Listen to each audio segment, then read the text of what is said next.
Alleen als we het even over vandaag hebben, dan was dat niet om aan te gluren werkelijk. Ja, ik vond het eigenlijk wel jammer hoe het is gelopen uiteindelijk.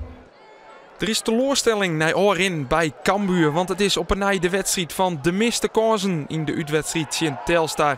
De eerste mogelijkheid ontstaat na goed een kwartier dat Cambuur een vrije trap krijgt op het randje van het strafschopgebied. Daniel Crowley, hij is vanzelfs de man die het een bemoeien zul je mij. En zijn Scott, dat gaat krek jonken. Cambuur dus dicht bij de openingstreffer. Even letter binnen de layouts op een dicht bij de openingstreffer. En ja, vanzelfs is Crowley er weer mee belutsen. Hier met het heegstandje. Hij gaat terug met zijn dribbel. Dan komt de bal wat gelukkig voor de voet van Mathieu. En die mat deze bal vanzelfs gewoon meidje. Maar de onvaller, hij liet het nij en daardoor bleef het 0-0. En Licia Loereket Cambuur dan de kans op de 1-0. Hier wordt Mathieu onderuit lutsen terug. Rodney Lopez Cabral. Skiertsrochter Edgar Bell. Hij wiest voortdurend naar de stip. Cambuur krijgt een strafschop. En Lopez Cabral, hij met mijn rode kaart van het veld. Telstar dus na een jelloeren al met een man minder verder. En hier is te zien dat Mathieu onderuit lutsen wordt. Dat de strafschop dus terug is. En dat Lopez Cabral naar de klaarkamers mat. De strafschop wordt naam terug Mathieu zelfs. En die zit de bal in de linkerhoek. Hij zet Cambuur naar een jelloeren spelen op een 1-0 voorsprong. Ter vreugde van de 260 meireizige Ljouwte fans. Via Crowley kan Cambuur dan op een in de onval. De bal komt wat gelukkig weg voor de voeten van Mathieu. Hij hier vanzelfs zijn tweede meidje matten. Maar op een zit het vizier net op scherp bij Mathieu. In de tweede helft gaat Cambuur met vanzelfs een man meer op jacht naar die tweede goal. Kevin van Kippersluis, hij krijgt hier een geweldige kans. Leidt de bal op zijde, maar die bal is krek net goed van Martijn Barto. Daardoor wordt het dus geen 2-0.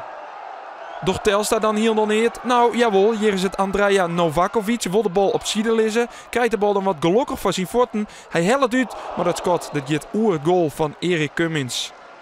Maar Cambuur moet wel opletten dat het benam in de counter de verdediging goed steen had. Hier op een de ploeg uit Velsen Zuid op een counter. Melvin Platje. Hij krijgt de bal, maar hij helpt uit. En dat Scott gaat een paar meter jonken. De kans op de 2-0 krijgt Cambuur 20 minuten vertierd. Dat van Kippersluis van Drogjet. Hij wordt onderuit hellen terug keeper Rodi de Boer. En skiert terug de Bijl. Hij wiest op een naar de stip. Cambuur krijgt dus voor de tweede keer deze wedstrijd een strafschop. De dieptepaas is van Xander Houtkoop. En van Kippersluis, hij wordt onderuit hellen. Van Kippersluis zelfs gaat achter de bal staan. Ziet de bal in de hoek. Maar Rodi de Boer, hij herstelt zijn fout. En voorkomt dat Cambuur op 2-0 komt.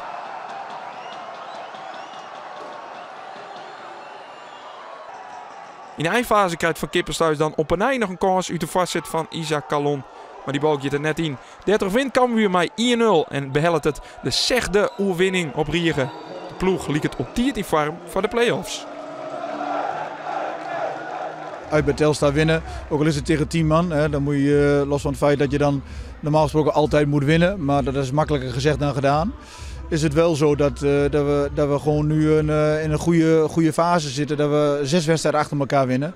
En dan is er ook een moeizame 1-0 bij Telstar. Die telt ook. Ik denk dat we onszelf ook een beetje tekort doen. Want volgens mij heeft Emma gelijk gespeeld. En met wat doelpunten meer had je gewoon de eerste ronde kunnen overslaan. En 2 wedstrijden minder is altijd lekker. Uiteindelijk moeten we natuurlijk ook niet te negatief zijn. We hebben 6 wedstrijden op rij gewonnen. We zijn van ver gekomen en uiteindelijk hebben we de play-offs gehaald. Bijna zelfs nog de halve finale op doel, zelden niet. Dus kijk, dat is ook natuurlijk op zich nog wel goed.